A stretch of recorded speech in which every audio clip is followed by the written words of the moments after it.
जय गुरुदेव, जय माँ गायत्री। सभी को मेरा प्रणाम। छठ व्रत की आप सभी को बहुत बहुत शुभकामनाएं। और छठ व्रत की तैयारी बहुत ज़ोरों शोरों से चल रही होगी। आज मैं एक बात आप लोगों से डिस्कस करना चाहती हूँ। वो बात है छठ व्रत में जो हम साफ सफाई का ध्यान रखते हैं। दूसरी बात, जो हमारे मन में एक डर होता है कि छठ व्रत में यदि कोई भूल होता है या किसी प्रकार से हम कुछ गलती कर देते हैं तो फिर उसका हमें बहुत बड़ा दंड मिलता है और छठी मैया उसका बहुत बड़ा दंड देती हैं। देखिए, अक्सर देखा जाता है जिनके घर में भी छठ होता होगा वो सब इससे रिलेट करेंगे और उनको पता होगा कि जब से छठ की तैयारी शुरू होती है उसके बाद से घर में कितने रिस्ट्रिक्शन होते हैं और कितने प्रकार के हमारे ऊपर बंदिशें होती हैं। ये नहीं करना, वो नहीं करना, ऐसे नहीं करना, इन चीज़ों को नहीं छूना, उन चीज़ों को नहीं छूना। फिर जो व्रत होता है उसकी जो सामग्रियाँ होती है उनको लेके भी काफ़ी प्रोटेक्ट किया जाता है। और साथ ही साथ जो छठ व्रत के लिए सामग्रियों का उपयोग किया जाता है उनकी भी खास पवित्रता और सफाई का ध्यान रखा जाता है। देखिए, किसी भी पूजा पाठ में साफ सफाई बहुत महत्वपूर्ण होता है और साफ सफाई पवित्रता के साथ ही किसी पूजा पाठ को करना चाहिए। हम भी इस बात को मानते हैं। पर किसी व्रत के नाम पर, किसी पूजा के नाम पर यदि आपके मन में कोई डर बैठता है या आप अपने बच्चों के मन में किसी प्रकार का डर बिठाते हैं तो ये सरासर गलत होता है। पूजा और भक्ति क्या है? मन के भाव को पवित्र करने की, श्रद्धा को जागृत करने की, अपने साथ साथ पूरे वातावरण को श्रद्धामय बनाने की। लेकिन हम बहुत बड़ी गलती करते हैं जो एक डर के भाव को जन्म देकर अपने साथ साथ पूरे परिवार में इस डर को फैला देते हैं। ये बहुत ही अनुचित है और इसको हमें बदलना होगा। पूजा पाठ के नाम पे यदि व्यक्ति के मन में डर बैठ जाए और डर बना रहे तो वो पूजा पाठ कभी भी सही नहीं होता है। जब तक सभी व्यक्ति के मन में श्रद्धा भक्ति ना हो, पवित्रता ना हो, मन की पवित्रता को ध्यान देना है, बाहरी पवित्रता को उतना ही ध्यान दे जितना हमसे हो सकता है। लेकिन हम कभी कभी बहुत एक्सेस कर देते हैं, कभी कभी बहुत ज़्यादा कर देते हैं। आपने देखा होगा कुछ लोग तो इतनी ज़्यादा साफ सफाई करते हैं, केवल छठ में ही नहीं बाकी दिनों में भी इतनी सफाई करते हैं कि उनको डॉक्टर एक नाम दे देता है जो कि बीमारी के रूप में कहा जाता है। तो हमें ऐसा भी नहीं करना है। हमें बहुत गंदगी से भी नहीं रहना है और बहुत सफाई में डूब भी नहीं जाना है। भक्ति इतना पवित्र होता है कि जब यदि व्यक्ति भक्ति में हो तो उसे और किसी पवित्रता की आवश्यकता नहीं होती है। दूसरी बात कि जब आप अपने मन में एक डर को बिठाते हैं तो वह धीरे धीरे हमारे मन में गांठ बनती जाती है और कहीं ना कहीं जब वो बाहर निकलती है तो फिर वो हमारे लिए घातक होती है। ठीक इसी प्रकार से हम बच्चों के मन में भी इस डर को स्थापित कर देते हैं, इस डर को बना देते हैं और वह बच्चा हमेशा इस डर में होता है कि कहीं मुझसे कोई पाप ना हो जाए, कहीं मुझसे कहीं गलती ना हो जाए। यदि मैंने कुछ छू दिया या मुझसे कुछ अपराध हो गया तो छठी मैया मुझे बहुत बड़ा दंड दे देंगी। पहली बात तो कोई भी देवी देवता किसी को दंड क्यों देंगे? और इस व्रत में हम करते क्या हैं? इस व्रत में हम सूर्य की उपासना करते हैं। जल में खड़े होकर सूर्य उपासना करना है और जो भी सामग्री हम उन्हें चढ़ाते हैं वो सामग्री उनको श्रद्धा भाव से समर्पित करते हैं। यानी कि जो भी नए फल फूल और जो भी नए फसल उत्पन्न होते हैं उनको हम भगवान सूर्य को यानी सविता देवता को या छठी मैया को अर्पित करते हैं, समर्पित करते हैं, देने का भाव लाते हैं। हमारे अंदर देने का भाव आ रहा है, यही बहुत महत्वपूर्ण है कि हम सूर्य की उपासना कर रहे हैं, सूर्य मंत्र का जाप कर रहे हैं और हमारे अंदर देने का भाव आ रहा है। ये बहुत बड़ी बात होती है। लेकिन जब हम उसमें अधिक साफ सफाई को जोड़ते हैं और पाप का नाम देते हैं, दंड का नाम देते हैं तो क्या होता है हमारे मन में और आप अपने साथ अपने घर परिवार के बच्चों के मन में, घर परिवार में जितने सदस्य हैं उनके मन में डर को स्थापित कर देते हैं और वो डर धीरे धीरे धीरे धीरे उसमें बढ़ता रहता है। जब आप भगवान बुद्ध की लॉजिक जो विपश्यना ध्यान के माध्यम से वो समझाते हैं, कर्म का फल समझाते हैं, कर्म और गांठ के बारे में बताते हैं, हमारे कर्म के गांठ जो हमारे अंदर जमा होते हैं उनको जब वो समझाते हैं, जब उन चीज़ों को आप समझेंगे तो पता चलेगा कि छोटी से छोटी चीज़ जो हमारे जीवन में होती है किस प्रकार से हम उसको अपने अंदर एक गांठ बनाकर रख देते हैं और धीरे धीरे धीरे धीरे वो बढ़ता रहता है। और वो इस जन्म नहीं, अगले जन्म, न जाने कितने जन्मों तक हमारे साथ चलता है। हमारे चित्त में जब वो गांठ जमा हो जाती है, जब वो प्रवृत्ति जमा हो जाती है, तब वो जल्दी से बाहर नहीं निकलती है। तो देखिए, मैं ये नहीं कह रही हूँ कि छठ व्रत में आपको साफ सफाई का ध्यान नहीं रखना है, छठ में आपको अपवित्रता से पूजा पाठ करनी है, पवित्रता से पूजा कीजिए, सब कुछ का ध्यान रखिए। लेकिन अगर यदि कोई गलती हो जाती है तो उसको दंड का नाम, पाप का नाम मत दीजिए। और ख़ास करके बच्चों के मन में इसके प्रति कोई भी ऐसी शंका मत बिठाइए कि ऐसा करने से ऐसा हो जाता है।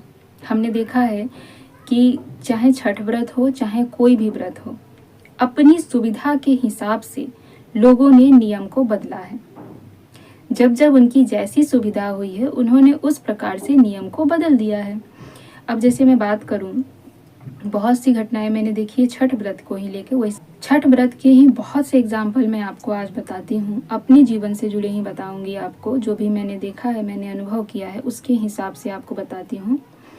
जैसे छठ में जो हम प्रसाद चढ़ाते हैं, तो उसमें जो हम आटे का ठेकुआ बनाते हैं, ठेकुआ ही बोलते हैं उसको, तो जब हम वो बनाते हैं तो उसको हम 2 दिनों तक नहीं खाते हैं, जब तक कि उषा अर्घ यानी कि सुबह वाली, मॉर्निंग वाली अर्घ नहीं हो जाती। उसके बाद जब व्रती हमें स्वयं प्रसाद खाने को नहीं देते, उसके बाद हम तभी उसको खाते हैं, उसके पहले हम नहीं खा सकते हैं। लेकिन जब उसे बनाते हैं तो कितनी साफ सफाई की हम ध्यान रखते हैं। यहाँ तक कि जो हमारे नाखून होते हैं, उन नाखून के अंदर भी यदि आटा घुस जाता है तो उस आटे को भी निकाल निकाल के साफ करते हैं कि किसी प्रकार से वो हमारे मुख में ना चला जाए, तो वो जूठा हो जाएगा। अब जरा सोच के देखिए, जो प्रसाद हमने बनाया है, वो प्रसाद जब हमने जूठा किया ही नहीं, तो वो आटा मुंह में चले जाने से जूठा कैसे हो जाएगा? इन चीज़ों को समझिए। जो प्रसाद हमने बनाया उसको पवित्रता से एक तरफ रख दीजिए, उसमें कोई दोष नहीं लगता है। यदि भूलवश नाखून में थोड़ा आटा रह भी गया, किसी कारणवश वो मुख में चला भी गया, आप सफाई कर लीजिए। मैं नहीं कहती हूँ कि सफाई मत कीजिए, आप अच्छी तरह से साफ कर लीजिए, लेकिन यदि मुख में चला भी गया तो किसी प्रकार का पाप नहीं लगता। एक बार क्या हुआ था, हमारे यहाँ पूजा हो रही थी और 2 साल का छोटा बच्चा था। प्रसाद बना रहे थे, ठेकुआ बना के एक जगह रखा गया था, और जो ठेकुआ हम प्रसाद में चढ़ाते हैं यानी अर्घ पे जो चढ़ाते हैं, उस बच्चे ने आकर वो ठेकुआ उठाकर मुंह में खा लिया। अब देखिए, वहां पर ये नियम तुरंत बदल गए। यदि आप इतनी ही पाप से डरते हैं तो आपको पुनः दोबारा बनाना चाहिए, सब कुछ उसको साइड कर देना चाहिए। वहां पे नियम बदल गया कि इसे बच्चे ने खाया है, बच्चा भगवान का रूप होता है, तो कोई दंड नहीं लगेगा। अब यहाँ पर उसे दोबारा बनाना पड़ जाएगा, दोबारा मेहनत करनी पड़ जाएगी, या फिर हमारे पास समय का अभाव है, तो वहाँ हमने तुरंत अपनी परिस्थिति के हिसाब से नियमों को बदल दिया कि छोटा बच्चा है, भगवान का रूप है, भगवान तो सभी के अंदर है, चाहे वो छोटा हो बड़ा हो, तो सभी के अंदर भगवान है। हमें यही तो सिखाया जाता है कि आप सबके अंदर भगवान को देखिए। जिस दिन आपने सब में परमात्मा को देखना शुरू कर दिया, उस दिन से आपके दिमाग से सारे बुरे विचार निकल जाएंगे, आप महान बन जाएंगे और आप सभी में परमात्मा के दर्शन करने लग जाएंगे। तो छोटे बच्चे में भगवान है, बड़े लोगों में भगवान नहीं है, ऐसा तो कहीं नहीं होता है। लेकिन मैं ये समझाना चाह रही हूँ कि अपने हिसाब से, अपनी परिस्थिति के हिसाब से सारे नियम बदल जाते हैं। यदि नियम है तो वो सबके लिए है, नियम है तो हमेशा के लिए है। आप उसको अलग रख के नया बनाना चाहिए था, आपको परिश्रम करनी चाहिए थी, लेकिन नहीं, वो संभव नहीं था, क्योंकि उसके आटे को पीसते हैं, उस आटे को धुल के साफ सुथरा करके पीसते हैं, वो दोबारा आटा करने में बहुत समय चला जाएगा और फिर दोबारा से सब बनाना पड़ेगा। तो वहाँ पे नियमों को पलट दीजिए, नियमों को बदल दीजिए। ये बहुत सही बात है, ये हर पूजा पाठ में हर जगह देखने को मिलता है कि हम अपनी परिस्थिति के हिसाब से नियमों को बदल देते हैं। जब आपको उचित लगता है तो वो नियम बिल्कुल वैसे ही रहना चाहिए, लेकिन जब आपको लगता है कि आपकी परिस्थिति उस हिसाब की नहीं है तो आप तुरंत उस नियम को बदल देते हैं। तो इन छोटी छोटी बातों का ध्यान रखिए। इससे हम क्या कर रहे हैं, 2 तरह की बातों को समाज में फैला रहे हैं। दूसरी चीज़, एक घटना और मेरे साथ हुई थी। मैं छठ का प्रसाद लेने जा रही थी और मन में ये था कि छठ का प्रसाद लेना है तो साफ़ सफाई होनी चाहिए, हाथ से कुछ छूना नहीं है और केवल प्रसाद छूना है, प्रसाद लेकर आना है। और मैंने वैसा ही किया। बहुत छोटी थी मैं और जा रही थी सामान लाने के लिए, और ऐसे ही मेरा हाथ यहाँ पर पहुँच गया। अब ये लगा कि मैंने नाक छू दिया, तो हाथ तो गंदा हो गया, अब मुझे हाथ धोना पड़ेगा। और अब मार्केट में मैं जल ढूंढ रही थी, पानी ढूंढ रही थी कि कहाँ से मैं हाथ धोऊं, क्योंकि बिना हाथ धोए तो मैं सामान ले नहीं सकती, मुझे पाप लगेगा, मुझे दंड लगेगा। यही करते करते घूमते घूमते मैं रोड क्रॉस कर रही थी, और रोड क्रॉस करते हुए मेरा एक्सीडेंट हुआ। और एक्सीडेंट हो गया, मैं 15-20 मिनट वहीं बेहोश पड़ी रही, किसी ने मुझे उठाया तक नहीं। मेरे पैसे, मेरे सब कुछ वैसे ही बिखरे पड़े थे। जब मुझे उतने समय के बाद होश आया, फिर मैं उठी और फिर मैंने अपने पैसे उठाए, अपना थैला उठाया और फिर मैं दोबारा सामग्री लेने चली गई।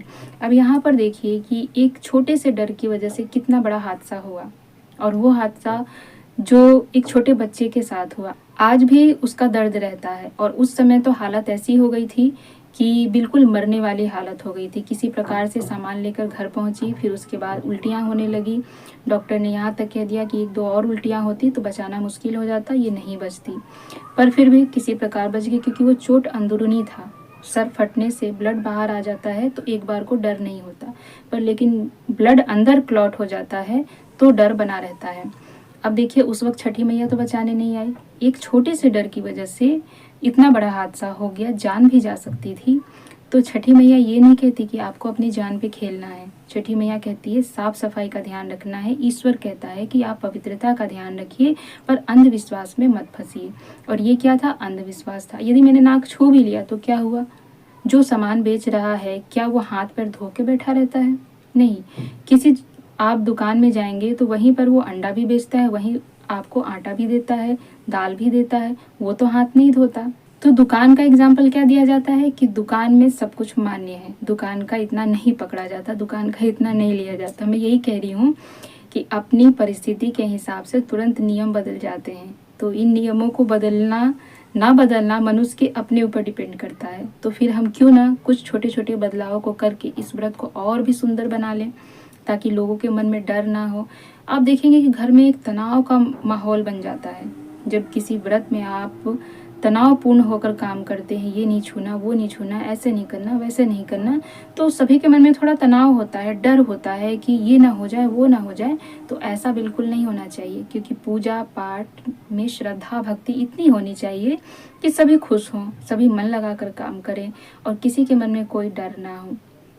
तो इस प्रकार से आपको मैं ये समझाना चाहती हूँ, 1-2 एग्जाम्पल देके मैंने आपको समझाया कि किसी भी प्रकार का डर किसी भी भक्ति में, किसी भी पूजा पाठ में, किसी भी साधना आराधना उपासना में आपको ना तो अपने मन में रखना चाहिए और ना किसी और के मन में इसको पनपने देना चाहिए। अब एक और बात मैं आपको बताऊं कि महिलाओं के मासिक धर्म को बहुत ही हे दृष्टि से देखा जाता है। किसी पूजा पाठ में कोई सामग्री उनको छूना वर्जित है, किसी पूजा पाठ में उनको वहाँ जाना वर्जित है। लेकिन यदि छठ महाव्रत में अगर कोई महिला मासिक धर्म हो जाती है तो उनको ये अनुमति है कि वो गंगा में खड़े हो सकती हैं। अपनी परिस्थिति के हिसाब से आपने बना लिया कि आप गंगा में खड़े हो सकते हैं, लेकिन क्या आपके खड़े होने से वो गंगा अपवित्र नहीं हुआ? उसी गंगा का जल सभी पीते हैं, उसी गंगा का जल आप भगवान को अर्पित करते हैं, उसी गंगा का जल हर जगह पूजा में पवित्रता के लिए उपयोग होता है। तो क्या उस समय वो जल अपवित्र नहीं होता? वैसे तो आप उसको वहाँ जाने नहीं देंगे, उस चीज़ों को छूने नहीं देंगे। अचार छू लिया तो वो खराब हो जाएगा, फलाना छू लिया तो खराब हो जाएगा, पेड़ पौधे छू लिए तो वो मर जाएंगे। और गंगा जैसी पवित्र नदी में जब आप खड़े होते हैं तो क्या गंगा अपवित्र नहीं होती? अब आप कहेंगे कि गंगा कभी अपवित्र नहीं होती, ये सब मन की बातें हैं। आप गंगा में कचरा डाल देंगे और वही कचरा उठाकर आप खा सकते हैं, क्या वो कचरा पवित्र हो सकता है? नहीं हो सकता है। तो अपने मन के हिसाब से आप नियमों को बनाते हैं, इससे यही अर्थ निकलता है कि ये नियम सभी भगवान ने नहीं बनाए हैं। इन नियमों को मनुष्य ने बनाया है, खुद अपने स्वार्थ के हिसाब से बनाया है, खुद अपने सोच विचार के हिसाब से बनाया है, खुद अपने विवेक के हिसाब से बनाया है। तो जिनको किसी मनुष्य ने ही इस नियम को बनाया है, उसको अगर आपको अनुचित नहीं लगता है तो उन नियमों को बदलना भी चाहिए, उन नियमों का बदलाव भी करना चाहिए। अपने विवेक के द्वारा, अपनी बुद्धि के द्वारा, अपनी सद्बुद्धि के द्वारा हम उन नियमों को बदल सकते हैं। किसी को ठेस पहुंचाने का मेरा उद्देश्य नहीं है। बहुत सी माताएं हो सकता है कहेंगे कि बहुत ज्ञानी बन रही है, उल्टे सीधे लोगों को बातें समझा रही है, लेकिन आप ध्यान से सोचिएगा, इसमें बरगलाने जैसी या किसी को भ्रमित करने वाली बात नहीं है। बहुत फैक्ट और बहुत अच्छे से मैंने समझाया है। इन चीज़ों को आप समझिए आप पूजा पाठ के स्वरूप को ही बदल देते हैं, आप उनको मत बदलिए। आप श्रद्धा से, प्रेम से, भक्ति से सब कुछ कीजिए। और दूसरी बात कि मन में एक चीज़ बिठा लीजिए कि भगवान कभी भी पाप या दंड नहीं देते हैं, किसी भी प्रकार का अनिष्ट अपने भक्तों का नहीं करते। यदि आपसे बड़ी से बड़ी भूल हो जाती है तब भी भगवान आपको दंड नहीं देते हैं, ना ही आपका बुरा चाहते हैं। पूज्य गुरुदेव ने भी कहा है कि जो भी हम सात्विक पूजा पाठ करते हैं उसमें कभी भी भगवान किसी भी अपने बच्चे को कोई दंड नहीं देते, किसी भी प्रकार से उसका अहित नहीं करते, बल्कि वो अपने बच्चे को दुलारते हैं, प्यारते हैं, पुचकारते हैं, उन्हें स्नेह भरे शब्दों में समझाते हैं। तो किसी भी देवी देवता को आप इतना कठोर मत बना दीजिए कि यदि हमने कुछ छू दिया, यदि हमारे हाथ से कोई चीज़ स्पर्श हो गया पूजा का, तो वो तुरंत हमें दंड दे देंगे। तो फिर हमारे में और भगवान में अंतर क्या रह जाएगा? क्या भगवान इतने क्षणिक क्रोध वाले हैं कि तुरंत तुरंत उन्हें क्रोध आता है? तुमने छू दिया, दंड दो। तुमने मुख में डाल लिया, दंड दो। तुमने ये चीज़ कर दिया, तुरंत दंड दो। नहीं, भगवान ऐसे नहीं हैं। भगवान का स्वरूप मत बदलिए। भगवान कभी भी किसी को दंड नहीं देते। जो लोग भी इस चीज़ से डरते हैं या जिनके मन में ये बात होती है कि भगवान दंडित करते हैं, भगवान हमें पाप का भागी बनाते हैं, भगवान हमारे साथ बुरा करते हैं, कभी भी नहीं करते। भगवान केवल हमारे मन को देखते हैं, हमारे मन की पवित्रता को देखते हैं और उसके अनुसार ही हमें फल देते हैं। आपने भले ही अपवित्रता से पूजा किया हो, लेकिन यदि आपका मन पवित्र है, आपके मन में श्रद्धा है, आपके मन में भक्ति है, भगवान के प्रति प्रेम है, तो वो अपवित्रता भी पवित्रता में बदल जाती है। लेकिन आपने पूर्ण पवित्रता के साथ पूजा की है, बहुत साफ सफाई की है, पर मन में आपके अपवित्रता है, मन में आपके द्वेष है, मन में आपकी कोई भक्ति नहीं है, तो वो पूजा कभी भी स्वीकार नहीं होती है, चाहे आपने उसको कितने बड़े स्तर पे किया हो। बहुत ही छोटी सी बात है समझने की, सब कुछ हमारे मन और हमारे भाव पर डिपेंड करता है। तो मन के और भाव की पवित्रता पर ध्यान दीजिए और अपनी पूजा को बहुत सुंदर ढंग से कीजिए, यही मेरी कामना है। जय गुरुदेव, जय माँ गायत्री।